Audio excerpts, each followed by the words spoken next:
Hello friend, welcome to Bajirao Reddy institute. Today analysis के आज के अंक में हम 7 नवंबर 2024 के 3 प्रमुख समाचारों पे चर्चा करेंगे, जिसमें से पहला समाचार है कि अमेरिका में ट्रंप की सरकार दोबारा आ गई है। फिर एक बार ट्रंप सरकार वापस हो गई है, जैसा कि हमारे प्रधानमंत्री ने कहा है। अब जो ट्रंप 2.0 है, या जो ट्रंप की दूसरी सरकार, जो दूसरा कार्यकाल है, इसमें जो ट्रंप की नीतियां हैं उसके कारण वैश्विक तेल कीमतों में मंदी आने की आशंका बताई जा रही है। क्यों? क्योंकि ट्रंप के बनते ही ऑयल के कीमतों में 1% की कमी या लगभग $1 की कमी कल ही आ गई है। उसके कई सारे कारण हैं, उसको समझेंगे। उसका क्या भारत पे प्रभाव पड़ सकता है, उसको भी जानने की कोशिश करेंगे। ठीक है। दूसरा जो मुद्दा है वो ये है कि एक समाचार पिछले अक्टूबर माह में नेचर एक पत्रिका है, उसमें MIT Massachusetts institute of technology और कॉलटेक के विशेषज्ञों द्वारा एक ऐसी ब्लैक होल सिस्टम का जो है खोज किया गया है जो ट्रिपल सिस्टम है। यानी कि उसमें एक ब्लैक होल एक तरह से देखा जाए कि एक स्टार ही होता है जो सुपरनोवा में वो बदल चुका होता है, और उसके साथ साथ आसपास उसमें 2 और स्टार हैं जो उसके चक्कर लगा रहे हैं उस ब्लैक होल के, और जिनके निकट भविष्य में, उसमें एक के तो निकट भविष्य में उसको ब्लैक होल में समा जाने की संभावना है। तो ये पहली ऐसी खोज हुई है कि जो ट्रिपल स्टार वाला, जो एक ब्लैक होल के साथ 2 स्टार उसके चक्कर लगाते हुए दिख रहे हैं। तो इसको हम समझने की कोशिश करेंगे, क्यों है, क्या है, कैसे है। और कहीं ना कहीं ये जो सुपरनोवा फॉर्मेशन या ब्लैक होल के बनने की जो प्रक्रिया है, उस पे भी प्रश्न चिन्ह या उसको अलग से व्याख्या करने की ये मांग कर रहा है। तीसरा जो न्यूज है वो ये है कि प्रधानमंत्री या PM विद्या लक्ष्मी योजना, ये सरकार की जो राष्ट्रीय शिक्षा नीति नई शिक्षा नीति 2020 है, उसके तहत जो उच्च शिक्षा के क्षेत्र में महत्वपूर्ण विकास, यानी उस पे हम अपने युवाओं को उससे कि उच्च शिक्षा के क्षेत्र में कोई भी युवा संसाधनों की वजह से उससे वंचित न रहे, उसको लेकर सरकार की जो पहल है उसमें से एक पहल ये भी है प्रधानमंत्री विद्या लक्ष्मी योजना। इसके पहले प्रधानमंत्री उच्चतर शिक्षा योजना या PMUSP चालू है। उसी के एक पूरक के रूप में प्रधानमंत्री विद्या लक्ष्मी योजना को कल केंद्र सरकार ने अपनी मंजूरी दी है, और ये योजना 24-25 यानी इस वित्त वर्ष से लेकर वित्त वर्ष 2030-31 तक 3600 करोड़ रुपए इसके लिए आवंटित किए गए हैं। एक्चुअल में ये छात्रों को जो है ऋण पर जो है सब्सिडी देनी या कोलेटरल फील्ड देने, यानी कुल मिला के उन्हें एम्पावर करना है आर्थिक दृष्टि से, ताकि वो उच्च शिक्षा संस्थाओं में और सशक्त उच्च शिक्षण संस्थाओं में अध्ययन करने से रुके न या रोके न जा सके परिस्थितियों के कारण। और इनसे आधारित प्रश्नों हमारी वेबसाइट पर रहेंगे, जहां पे आप जाके सॉल्व कर सकते हैं। आइए पहले देखते हैं ट्रंप 2.0 के वैश्विक पेट्रोलियम बाजार पे कीमतें। देखिए, ट्रंप अब सत्ता में आ ही गए हैं। अब ये तय होना है कि 295 रहते हैं या 312। उम्मीद करते हैं कि 312 सीटें रहेंगी। 270 के बाद कोई भी रहे, कोई फर्क नहीं पड़ता है।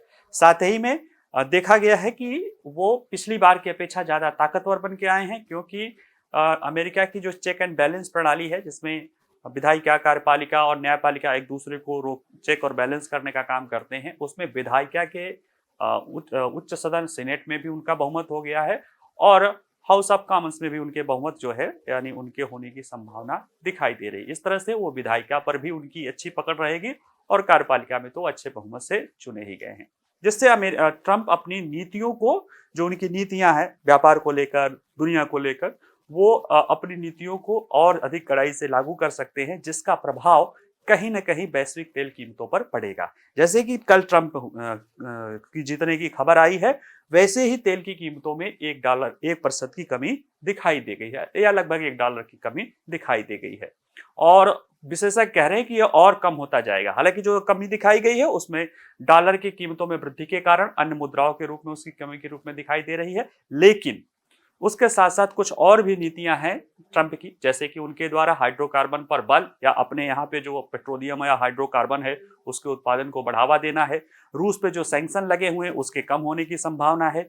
चीन पे जो है चीन पे जो टैरिफ लगाने के कारण चीन में और मंदी की संभावना है, जिसके कारण ये सम्मिलित प्रभाव पेट्रोल की कीमतों को कम करने में सक्षम हो सकते हैं, ऐसा विशेषज्ञों का कहना है। और निश्चित रूप से भारत के लिए सकारात्मक चीजें हो सकती है, क्योंकि अपने पेट्रोलियम के 85% जो है आयात के लिए भारत विदेश से निर्भर है, और हमारे डीजल पेट्रोल की कीमतें काफ़ी हद तक वैश्विक स्तर पर निर्भर हैं, ऐसे वहाँ पे चीज़ें कम होंगी तो हमारे उपभोक्ताओं को राहत मिल सकती है। सरकार अगर राहत उपभोक्ताओं को पास नहीं करेगा तो उसके खजाने में भी वृद्धि होगी, जो अंततः विकास अधिकारियों में खर्च होंगे। आइए चलिए देखते हैं, थोड़ा समझने की कोशिश करते हैं चर्चा में क्यों है। तो देखिए, डोनाल्ड ट्रंप 6 तारीख यानी कल जो है इनको वहां का प्रेसिडेंट इलेक्टेड यानी निर्वाचित राष्ट्रपति घोषित कर दिया गया है। और 131 सालों में कहा जा रहा है कि ये पहली बार है कि जब कोई राष्ट्रपति दोबारा, एक लगातार नहीं, एक टर्म के बाद दोबारा जो है राष्ट्रपति चुना गया है। यानी अब ये नहीं कहेंगे लगातार की नहीं, एक टर्म के बाद किसी और टर्म में फिर से खड़े होकर दोबारा ये चुना गया है। अच्छे खासे बहुमत से हैं ट्रंप, और ट्रंप के चुने जाने के साथ साथ ही पेट्रोलियम की कीमतों में 6 नवंबर को तेल की कीमतों में 1% से अधिक की एक गिरावट आई है। ये जो अधिक गिरावट आई है इसके पीछे विशेषज्ञ मान रहे हैं कि जो डॉलर है उसकी कीमतें बढ़ी है, डॉलर महंगा हुआ है, डॉलर की अपनी वैल्यूज बढ़ी है। और दुनिया में जो भी चीजें हैं जो डॉलर पे मूल्यांकित की जाती है, खासतौर से पेट्रोलियम, उसमें जो है डॉलर महंगा हुआ है, तो इसलिए जो है पर डॉलर वाइज जैसे दूसरे मुद्राओं के तुलना में पेट्रोलियम की कीमतें कम दिखाई दे रही हैं। साथ ही साथ कुछ लोग और कह रहे हैं कि जो डोनाल्ड ट्रंप की नीतियां हैं, जैसे चीनी अर्थव्यवस्था पर वो उनकी जो नीतियां चीनी अर्थव्यवस्था को लेकर वो चीन की अर्थव्यवस्था पर दबाव डाल सकती हैं। और चूंकि चीन दुनिया में सबसे बड़ा पेट्रोलियम आयातक देश है, ऐसे में अगर वहां पे मंदी की संभावना या वहां की मांग कम हो सकती है तो निश्चित रूप से इससे पेट्रोलियम की कीमतों पे असर पड़ सकता है। ऐसा क्यों कहा जा रहा है, आइए इसको जरा दिखें। कुछ प्रमुख कारण हैं जो इसको कहा जा रहा है, यूं ही नहीं है।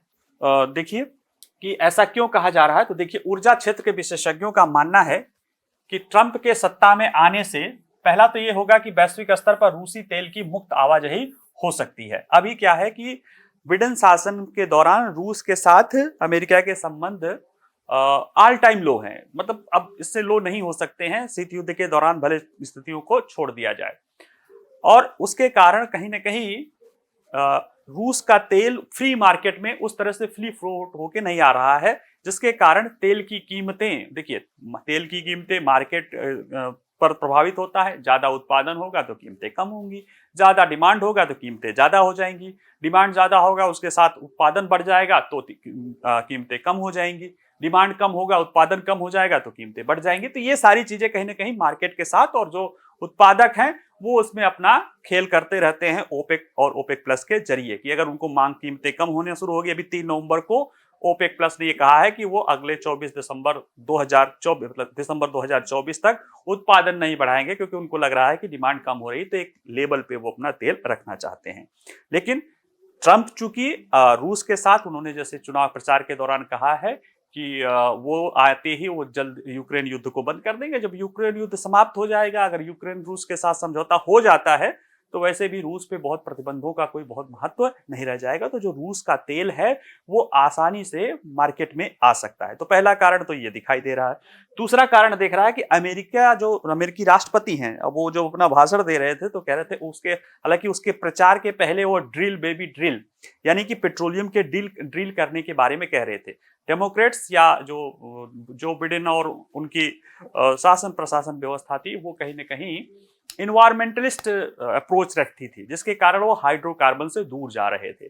जबकि डोनाल्ड ट्रंप हाइड्रोकार्बन को महत्वपूर्ण मानते हैं, और वो लिक्विड गोल्ड, उसको कल अपने भाषण में कह रहे थे कि हमारे पास ढेर सारा लिक्विड गोल्ड है, रसिया और सऊदी अरब से भी ज्यादा है, जिनका हम उत्पादन करके अपने यहाँ पे अपनी अर्थव्यवस्था को मजबूत करेंगे। अमेरिका का अगर इस तरह से तेल का उत्पादन बढ़ाना होगा तो निश्चित रूप से कहीं ना कहीं जो ओपेक देशों की मनमानी चलती है, यानी जब उनको लगता है कीमतें जो है मार्केट से ज्यादा करना, तो उत्पादन को घटा के आर्टिफिशियली कीमतें बढ़ाते हैं, उसको रोकने में काफी मदद मिल सकती है। तो ये भी एक कारण है।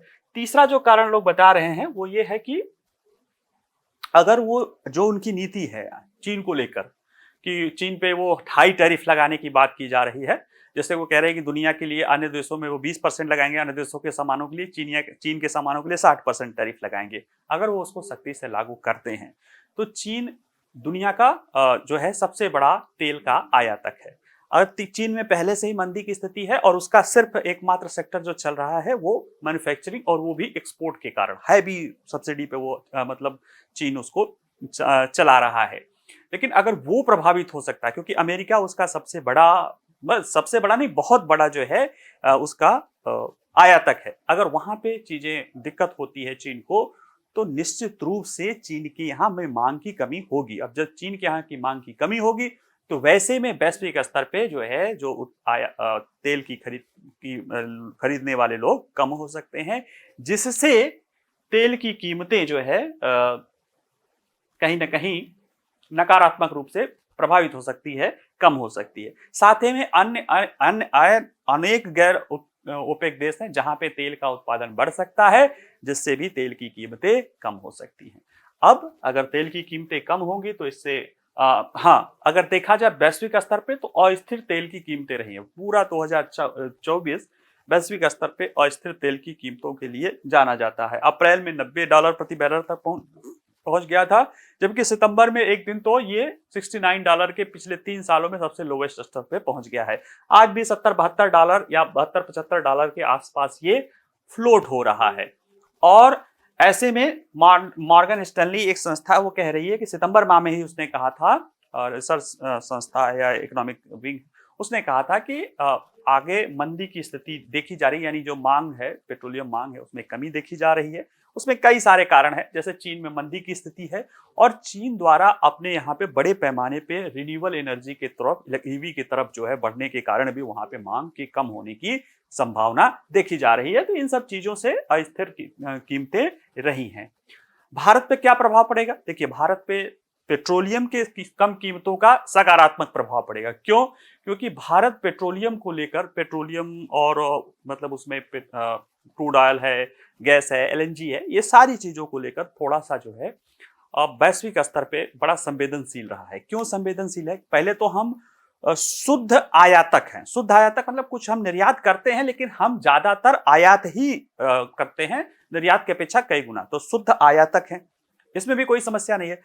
समस्या यह है कि हम अपनी 85% पेट्रोलियम या पेट्रोलियम पदार्थों के जरूरतों के लिए हम आयात पर निर्भर हैं। ऐसे में अगर वैश्विक स्तर पर तेल की कीमतें बढ़ती हैं तो हमारे लिए चिंता का विषय हो जाता है, हमारी मुद्रास्फीति बढ़ जाती है और फिर उसका जो है प्रभाव दिखने लगता है। ऐसे में वैश्विक स्तर पर अगर तेल की कीमतें कम होती हैं तो निश्चित रूप से वो भारत के लिए एक सकारात्मक कदम हो सकता है। सरकार उसे अपने आम लोगों पर भी पास कर सकती है, पेट्रोल डीजल की कीमतों में कमी करके खुदरा मूल्य की, या अगर वो नहीं पास ऑन करेगी तो करों में वृद्धि करके वो अपनी आय को भी सुधार सकती है, अपने फिस्कल डेफिसिट को भी सुधार सकती है, जिसका प्रभाव एक तो महंगाई दर में कमी आ सकती है या वो अन्य विकास योजनाओं के लिए, खासतौर से कैपिटल इन्वेस्टमेंट के लिए वो पैसा लगा सकती है। तो ये सारे विकल्प जो है भारत के सामने अवसर उत्पन्न कर रहे हैं वैश्विक तेल की कीमतों में कमी के कारण।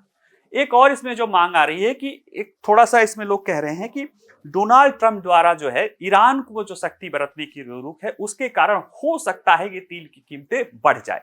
क्यों? क्योंकि अभी जो है डोनाल्ड ट्रंप ईरान को लेकर बड़े सख्त रूप अपनाए थे। पहले से ईरान पे सख्ती लगी हुई थी, लेकिन ओबामा के समय 2015 में ओबामा ने जो है ईरान के साथ एक न्यूक्लियर डील की पहल की गई थी, जिसके बाद थोड़ा सा उसको प्रतिबंधों को ढील देनी गई थी। लेकिन 2018 में डोनाल्ड ट्रंप जब सत्ता में आए थे तो वो ईरान के न्यूक्लियर प्रोग्राम और इस तरह की चीजों को ध्यान में रखते हुए उन्होंने प्रतिबंधों को और कड़ा कर दिया था। अब लोगों को लगता है कि डोनाल्ड ट्रंप आए हैं तो वो ईरान पे और ज्यादा प्रतिबंध लगाएंगे, लेकिन विश्लेषकों का कहना है कि 1.3 मिलियन यानी 13 लाख बैरल प्रतिदिन का वो तेल उत्पादन करता है, जो बहुत मामूली 1-2-3% है, और उसके ज्यादातर खरीदार, उसका मतलब पूरा का पूरा खरीदार चीन ही है, जहां पे ऑलरेडी मांग की कमी है, इसलिए इसका बहुत प्रभाव बढ़ाने में नहीं पड़ सकता है। ठीक है, चलिए, ये तो डोनाल्ड ट्रंप और वैश्विक तेल की कीमतों की स्थिति हुई। अभी चलेगी बहुत चीजों पर देखा जाएगा। जो दूसरा मुद्दा है वह यह है कि MIT एक संस्थान है अमेरिका की और कॉलटेक इंस्टीट्यूट है, इन दोनों के जो है फिजिसिस्ट या शोधकर्ताओं ने एक 8000 प्रकाश वर्ष दूर एक ऐसे ब्लैक होल की खोज की है जो पूरा एक ट्रिपल सिस्टम है। ट्रिपल सिस्टम, इस तस्वीर को देखिए, ये ब्लैक होल है। ब्लैक होल मतलब वो एक ऐसा तारा अभी बताएंगे जो अपने, जिससे प्रकाश को भी वो अपने तरफ खींच लेता है और उसकी गुरुत्वाकर्षण शक्ति इतनी होती है कि प्रकाश कणों को भी वो बाहर नहीं जाने देता है। और इसमें देखिए एक छोटा सा तारा, अगर आपको दिख रहा हो तो एक छोटा सा तारा इसके तरफ चक्कर लगा रहा है और ये आज नहीं तो कल इसमें वो अपने आप अपने अंदर वो समाहित कर लेगा। और एक बड़ा तारा काफी दूर भी इसका एक चक्कर लगा रहा है और इस तरह से ये एक ट्रिपल संरचना देखी गई है। आमतौर पर जब इसके पहले देखा जाता था तो एक ब्लैक होल और उसके आसपास कोई तारा परिक्रमा कर रहा होता है, यही देखा जाता रहा है। लेकिन इसमें देखा गया है, पहली बार ये देखा गया है, हालांकि 8000 प्रकाश वर्ष दूर है और एक प्रकाश वर्ष क्या होती है, एक वर्ष में प्रकाश द्वारा चली गई दूरी। और सोचिए 3 लाख किलोमीटर पर सेकंड की स्पीड से प्रकाश चलता है, एक वर्ष में कितना चलेगा और 8000 सालों में कितने दूरी पर है। खैर जितने भी दूरी पर है, यह पहली बार देखा गया है कि ये ट्रिपल सर्पिल चीजें देखी गई हो। और इसने कहीं ना कहीं जो सुपरनोवा के द्वारा ब्लैक होल के निर्माण की व्याख्या की जाती है, सुपरनोवा एक तारों का भयंकर विस्फोट है जिसके द्वारा ब्लैक होल की व्याख्या की जाती है, उसको लेकर थोड़ा सा प्रश्न खड़े किए हैं। तो आइए चलिए देखते हैं क्या मामला है, कैसे है। देखिए चर्चा में क्यों है, तो एक नए अध्ययन में कहा गया है कि वैज्ञानिकों ने पहली बार अंतरिक्ष में एक ब्लैक होल ट्रिपल की खोज की है। ब्लैक होल ट्रिपल समझें, जैसे ये छोटा सा ब्लैक होल है, ब्लैक होल मतलब एक तारा ही होता है जो सुपरनोवा विस्फोट के बाद अपने द्रव्यमान को बिल्कुल समेट लेता है और उसकी गुरुत्वाकर्षण शक्ति इतनी ज्यादा हो जाती है कि वो प्रकाश तक को भी अपने से पार, प्रकाश तक के कणों को भी अपनी ओर खींच लेता है। और अक्सर देखा जाता है, अब चूंकि ब्लैक होल ब्लैक कैसे दिखाएं, उसमें तो आप देख सकते हैं तस्वीर में कि उसमें एक आध तारे उसके चक्कर लगा रहे होते हैं जो धीरे धीरे करके इसमें समाते हैं और ये बाइनरी के रूप में दिखाई देता है।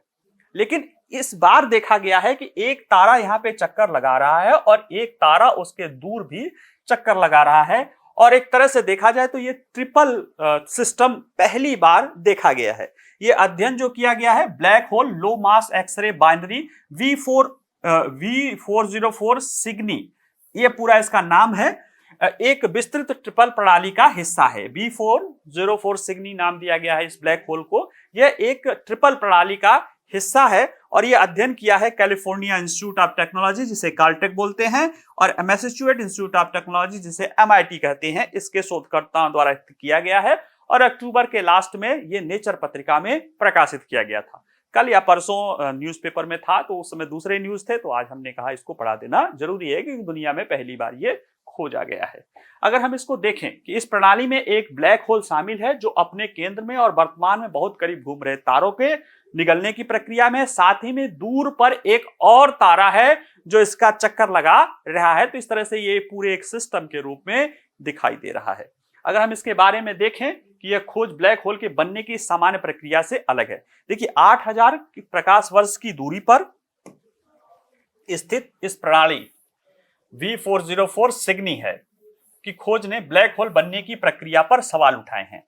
अब ब्लैक होल क्या है, यह अंतरिक्ष में एक ऐसा क्षेत्र होता है जहां गुरुत्वाकर्षण का खिंचाव इतना मजबूत होता है कि कोई भी पदार्थ या प्रकाश इससे बच नहीं सकता है। देखिए होता क्या है कि ब्लैक होल के बारे में हम थोड़ा बनने की प्रक्रिया ये सब लिखा है अधिकांश ब्लैक होल, और उसका कहा जाता है कि एक जैसे सूरज है, तारा ही है हमारा सूर्य, वैसे ही स्टार जो होते हैं वो अपने अंदर के प्रकाश से जो है अंदर की जो चीज होती है उसमें नाभ की संलयन क्रिया होती रहती है और जो है छोटे नाभिक भारी हीलियम आदि बनता रहता है और वो उससे ऊर्जा निकलती रहती है और जब उसके सारे ऊर्जा समाप्त हो जाती है तो वो उसमें एक घनत्व उसका बढ़ता जाता है और जब बहुत ज्यादा घनत्व हो जाता है तो वो इतना ज्यादा गुरुत्वाकर्षण हो जाता है उसके पहले, यानी एक जब कहते हैं कि एक तरह से तारों का मरना, जब उसकी सारी एनर्जी खत्म हो जाती है तो तारे विस्फोट होता है, विस्फोट होकर या तो वो व्हाइट ड्रॉप में बदल जाते हैं या फिर वो सुपरनोवा में होकर, यानी जब वो एक लिमिट होती है कि जो वर्तमान हमारा सन है उससे एक ज्यादा लिमिट है, उतनी टेक्निकल जाने की जरूरत नहीं है, तो बड़े तारे जो है वो विस्फोट करते हैं सुपरनोवा में और फिर वो पूरा उनका जो है जो द्रव्यमान है, मतलब सोचिए कि पूरा सूर्य बहुत छोटे से उसमें एकत्रित हो जाता है और जिसके कारण उसकी गुरुत्वाकर्षण शक्ति लगभग इतनी ज्यादा हो सकती है कि प्रकाश के कण को भी वो बाहर नहीं जाने देती है, अपनी तरफ खींच लेती है। इतना ज्यादा गुरुत्वाकर्षण क्षेत्र उसमें होता है क्योंकि घनत्व तो बहुत ज्यादा उसका द्रव्यमान के रूप में लें तो कुछ कहते हैं अगर ब्लैक होल का अगर एक चम्मच भी हिस्सा, एक चम्मच भी ब्लैक होल का पदार्थ हमें मिल जाए तो वह कई टनों, कई हजार टनों से ज्यादा वजनी हो सकता है, इतना ज्यादा कंडेंस वो होता है। तो ऐसे में उसकी गुरुत्वाकर्षण लोग कहते हैं कि अनलिमिटेड, यानी वो इतनी ज्यादा होती कि सूर्य प्रकाश के कणों को नहीं जाने देती। तो इससे समझ सकते हैं कि उससे बाहर कौन जा सकता है। तो ये चीजें होती रही हैं और इसमें अक्सर देखा गया है इस प्रक्रिया में कि जो भी ब्लैक होल हमने खोजा, अब चूंकि ब्लैक होल है तो वो अंधेरा है, दिखाई कैसे देगा, तो होता क्या है कि कोई ना कोई और तारा उसके चक्कर लगा रहा होता है जिसे वो निगलने वाला होता है। आज नहीं तो कल उसके गुरुत्वाकर्षण के प्रभाव में आ जाता है, जिससे हमें पता चलता है कि अच्छा ये अंधेरा पॉइंट है और उसके आसपास प्रकाश घूम रहा है, सूर्य तारे घूम रहे हैं, इसका मतलब है कि ये ब्लैक होल है। इसी रूप में ज्यादातर तारे अब तक जितने भी ब्लैक होल दिखते थे इसी रूप में दिखते थे। और सुपरनोवा इसकी व्याख्या भी करती है कि सुपरनोवा में जो तारा विस्फोट होता है तो अपने आसपास के तारों को दूर भेज देता है। लेकिन यहां पे यह देखा गया है कि यहां पे ब्लैक होल ट्रिपल सिस्टम की एक केंद्रीय ब्लैक होल है जो जैसे नॉर्मल होता है और एक छोटे तारे को निगलने की प्रक्रिया में है। अभी जो पिक्चर में देखे थे पहले पे कि वो 6.5 दिन का चक्कर लगा रहा, 6.5 दिन में उस ब्लैक होल का चक्कर लगा रहा है और बहुत जल्दी वो उसके अंदर समा जाएगा। और उससे ठीक दूर एक आश्चर्यजनक से देखा जाए तो एक और तारा भी है जो 70,000 साल में उस ब्लैक होल का चक्कर लगा रहा है। तो ये दिख रहा है कि वो पूरे एक सिस्टम के रूप में है जो कि ट्रिपल सिस्टम है और पहली बार ऐसा खोजा गया है। अब ऐसा कैसे हो पा रहा है? हमेशा बाउंड्री में होता है, जब तारे दूर चले जाते हैं तो फिर ये तीन ट्रिपल सिस्टम के रूप में कैसे दिखाई दे रहा है, वो तारे कैसे आकर्षित कर रहा है। तो इसके लिए अध्ययनकर्ताओं ने कहा कि यह विफल सुपरनोवा का परिणाम है। यानी सुपरनोवा से जो है ब्लैक होल बनता है, लेकिन ये वाला जो ब्लैक होल बना है वो सुपरनोवा से ही बना, मतलब विस्फोट तो हुआ है लेकिन वो बाहर की तरफ नहीं हुआ है, वो विस्फोट अंदर की तरफ हो गया है। जैसे आप देखिएगा कभी कोई केन लीजिएगा और उसमें से आप हवा निकाल दीजिए, वो खड़क से करके करता है तो वो भी फटता है लेकिन वो अंदर की तरफ फटता है। विस्फोट बाहर की तरफ होता है, वो अंदर की तरफ होता है। वही चीज ये लोग कह रहे हैं कि ये जो V404 सिग्नी है ये चारों ओर दो तारे हैं, क्योंकि ब्लैक होल सुपरनोवा से उत्पन्न नहीं हुआ है। आमतौर पर विस्फोट में चूंकि सुपरनोवा में बाहरी तारे बाहर हो जाते हैं, इसके पास दो तारे हैं, इसका मतलब ये सुपरनोवा से नहीं हुआ है, इसका हुआ है प्रत्यक्ष पतन, डायरेक्ट इनका जो है वो संवर्जन हो गया है। और यहाँ पे क्या हुआ कि तारा जब उसको द्रव्यमान हुआ तो उसमें सिकुड़न हुई और सिकुड़न के कारण वो विस्फोट हुआ, लेकिन वो विस्फोट से बाहर की तरफ न चीजें जाके चीजें अंदर की तरफ आ गई, जिसके कारण अन्य तारे भी उसके आसपास उसके प्रभाव में हो रहे हैं और इसे कहा जा रहा है विफल सुपरनोवा। ठीक है, और ऐसे में इसके कारण ये प्रणाली बनी है। विशेषज्ञों का कहना है कि यह ब्लैक होल ट्रिपल हमेशा के लिए 3 तारे रहो ऐसा नहीं है, क्योंकि 6.5 दिन का चक्कर लगा रहा, जल्दी वो अभी तो 8,000 साल पहले है, हालांकि अभी तक प्रकाश आया, पता नहीं वो है भी कि नहीं है, लेकिन चलो वो है। जब वो तारा निगल जाएगा तब तो फिर एक ही तारा बचेगा। तो ऐसे में लोग कह रहे हैं कि हो सकता है कि और भी ट्रिपल सिस्टम ब्लैक होल रहे, लेकिन वो उसमें से वो कई एकाक तारों को वो निगल गया हो, जिसके कारण हमें वो दिखाई बाइनरी के रूप में पड़ रहा हो। तो ऐसे में ये खोज एक महत्वपूर्ण सिस्टम है कि ब्लैक होल के बारे में अब दूसरी व्याख्या करो। भाई अगर देख रहा है कि वो सुपरनोवा की व्याख्या से संभव नहीं हो रहा है तो दूसरी व्याख्या करने की बात ये चल रहा है। ठीक है, आइए हम अगर देखते हैं अगला प्रश्न जो है, अगला प्रश्न है कि पीएम विद्यालक्ष्मी योजना या प्रधानमंत्री विद्यालक्ष्मी योजना 6 नवंबर को यानी कल जो है केंद्र सरकार ने या केंद्रीय मंत्रिमंडल ने इस योजना को मंजूरी दी है। यह योजना भारत में बेहतरीन उच्च शिक्षा संस्थाओं तक हमारे छात्रों की पहुंच को सुनिश्चित करने के मार्ग में आने वाली फाइनेंशियल बाधा को रोकने के लिए लाया गया है। और इसके तहत छात्रों को अच्छे उच्च शिक्षण संस्थानों में, जो कि एक रैंकिंग मान्यता प्राप्त आदर्श उच्च शिक्षण संस्थान हो, उसमें 10 पढ़ने के लिए डिग्री कोर्स के लिए या कोर्स के लिए 10 लाख रुपए तक का जो है ऋण देगी, जिसमें से कुछ जो है इंटरेस्ट संवर्जन यानी 8 लाख के तक जो है आय वाले रहेंगे, 4.5 से 8 लाख तक के आय वालों के रहेंगे, तो उनमें 75% तक सरकार उसमें कोलेटरल फ्री देगी, यानी उनका गारंटी भी देगी, और 3% का इंटरेस्ट संवर्जन भी देगी, यानी सस्ते पर ऋण उपलब्ध कराएगी। बाकी तो जैसे नॉर्मल प्रक्रिया के तहत ऋण अदायगी होती है वो होगी। उद्देश्य है कि हमारा युवा, ज्यादा से ज्यादा हमारे युवा अच्छे संस्थानों में उच्चतर शिक्षा को प्राप्त कर सके और उनके मार्ग में फाइनेंशियल बाधाएं न आ सके। कई बार हो सकता है कि भाई छात्र को अच्छे संस्थानों में पढ़ना है जहां के बाद वो अच्छे प्लेसमेंट हो सकते हैं, लेकिन उनके पास कोलेटरल नहीं है बैंकों को देने के लिए। तो ये सारी चीजों को ध्यान में रखते हुए प्रधानमंत्री विद्या लक्ष्मी योजना को लाया गया है। और ये ऐसा नहीं कि पहली योजना है, इसके पहले एक योजना प्रधानमंत्री उच्चतर शिक्षा योजना जो है यूएसपी लाया गया है, पीएम यूएसपी, जो 4.5 लाख तक के बच्चों आय वाले मतलब परिवार वाले बच्चों को 10 लाख तक के लोन को पूरी तरह से ब्याज मुक्त उनको ऋण देने की बात की गई है। और उसी के साथ ये पूरक के रूप में काम करेगा, ताकि राष्ट्रीय शिक्षा नीति, जो नई राष्ट्रीय शिक्षा नीति 2020 है, जिसका उद्देश्य क्या है, देश के युवाओं को उच्चतर शिक्षा की तरफ ले जाना है, उसमें उसकी वो प्राप्ति की जा सके। आइए जरा देखते हैं क्या कह रहा है, ये चर्चा में क्यों है।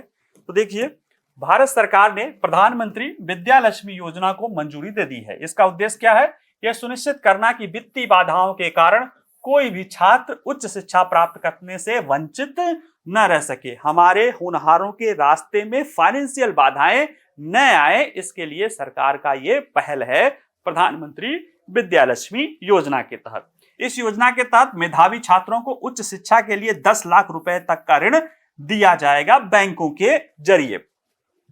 और इस नई केंद्रीय योजना के तहत केंद्र द्वारा 2024-25 यानी ये वित्तीय वर्ष से लेके अगले 6 सालों तक 30-31 तक के लिए 3600 करोड़ रुपए का आवंटन भी किया गया है।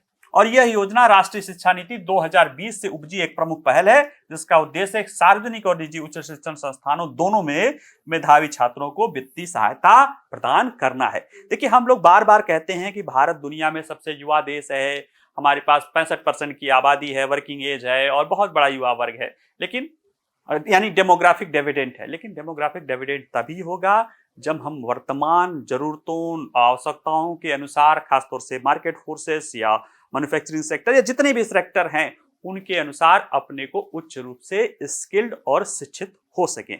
तो ऐसे में कई बार वो बाधाएं आती हैं, वो बाधाएं फाइनेंशियल बाधाएं, बहुत बड़ी बाधाएं रहती हैं, उसको दूर करने के लिए सरकार द्वारा ये पहल किया गया है। इसके बारे में अगर देखें तो देखिए, प्रधानमंत्री विद्या लक्ष्मी योजना के तहत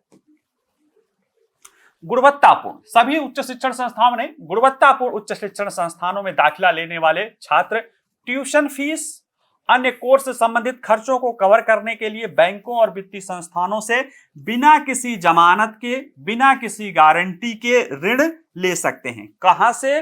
गुणवत्तापूर्ण उच्च शिक्षण संस्थान, क्वालिटेटिव हाई जो है education institution, high educational institution. Qualitative ऐसा नहीं कि किसी भी आप संस्थान में कहें और वहां पे बैंक आपको ऋण दे सकता है।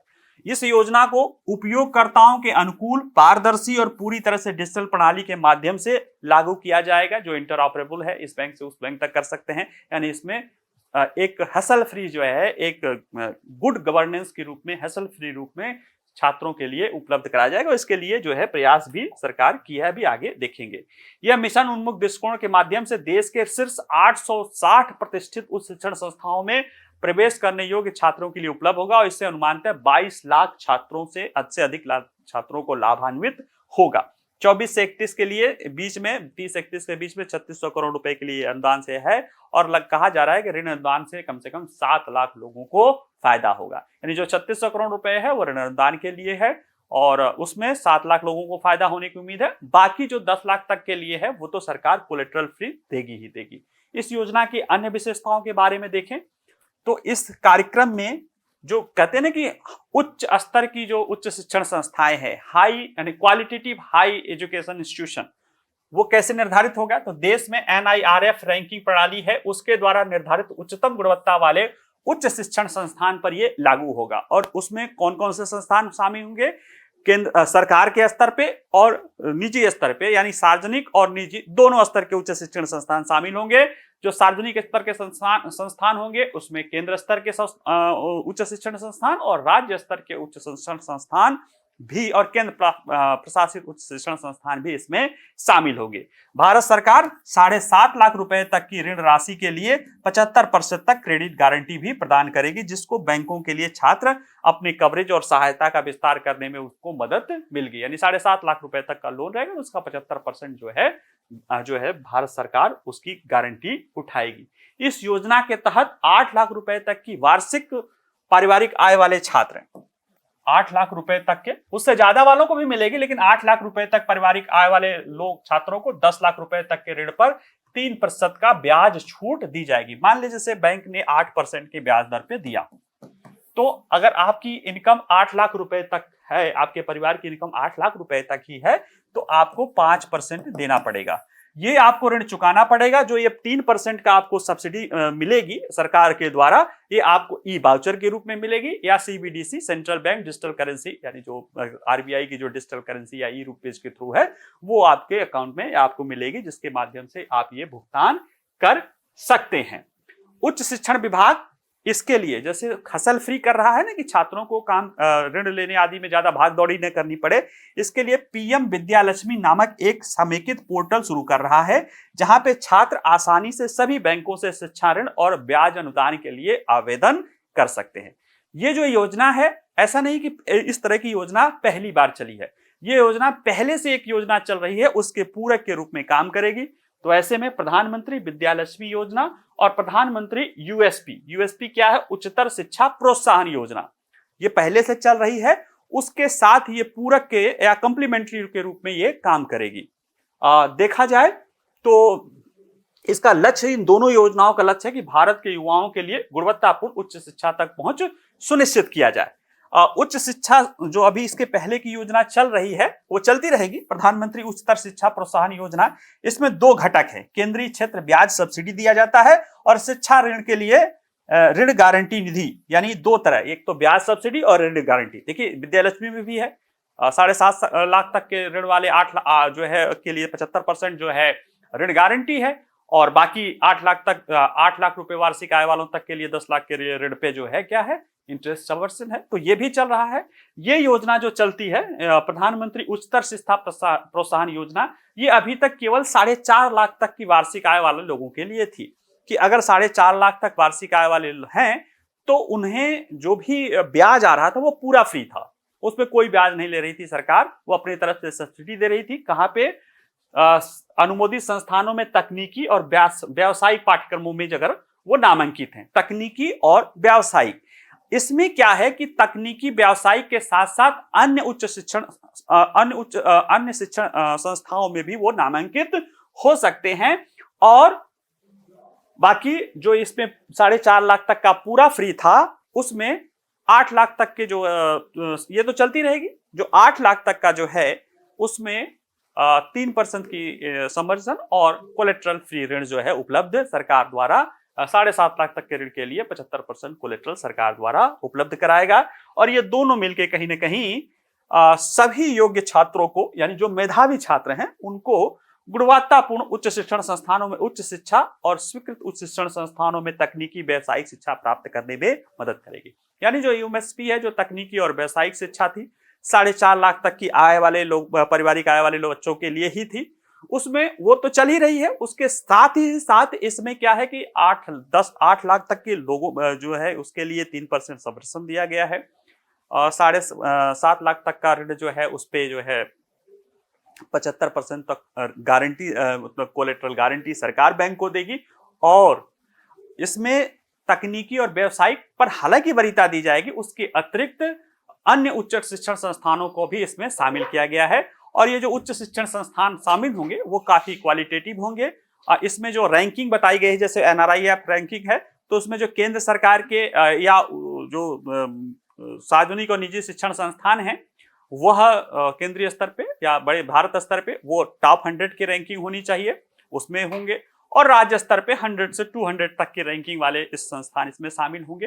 तो एक तरह से कहीं ना कहीं देखा जाए तो इस तरह से उम्मीद है कि 8 से 860 उच्चतर शिक्षण संस्थान, गुणवत्तापूर्ण शिक्षण संस्थानों में पढ़ने वाले छात्र इस योजना का लाभ उठा सकते हैं, जिसके अनुमानतः यह माना जा रहा है कि 22 लाख तक के छात्रों का लाभ होगा। ठीक है, तो आज के लिए इतना ही। आप लोग इसको देखिएगा, पढ़िएगा, इससे जुड़े जो प्रश्न रहेंगे, 5 प्रश्न रहेंगे, हमारे वेबसाइट पे रहेंगे, जाके आप सॉल्व कर सकते हैं। बाकी कोई प्रश्न हो तो आप प्रश्न कमेंट में पूछ सकते हैं। वीडियो पसंद आए तो लाइक करिए, शेयर करिए। कोई और भी सुझाव है तो आप दे सकते हैं। हमारा आपको सुझाव है कि पढ़ते रहिए, मुस्कुराते रहिए। नमस्कार, धन्यवाद।